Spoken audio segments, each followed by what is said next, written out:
This is Resolute Resilience. If you find value here, subscribe and join our family.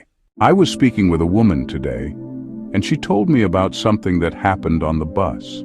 She said there were some people on there who were being loud, obnoxious, and disrespectful. Their words were sharp, their tone was ugly, and she could feel the tension rising. People were getting offended, some were getting angry, and it felt like the whole ride was on edge.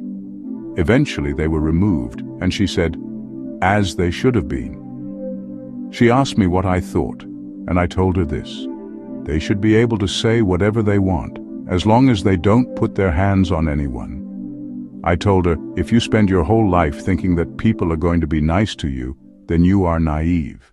And if you are easily offended, then there will not be a day in your life that you will be happy, because you will be perpetually offended. And that is a sad existence. And even worse, I could see in her eyes that my words stung and were heavy with a reality she was already living. Because here's the truth: words don't carry power unless you hand that power over. You are only offended if you allow yourself to be. You are only angered if you grant someone the authority to pull your strings. Think about it. If another person can say a few words and make you lose control, then who's really in control? Not you. They've mastered you without ever lifting a hand. That's slavery of the spirit, and too many people are living that way today.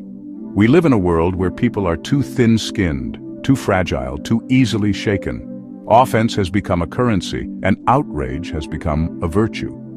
People confuse sensitivity with strength, but sensitivity is not strength. It's weakness parading as virtue.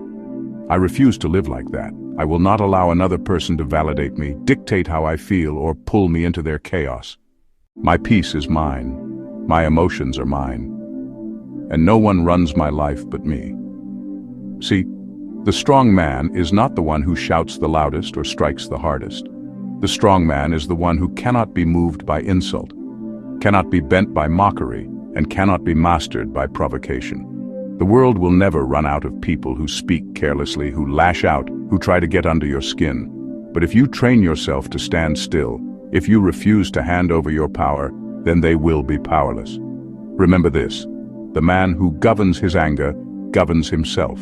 The man who cannot is governed by all, because only the unsteady are shaken by speech, and only the unlearned are mastered by mockery.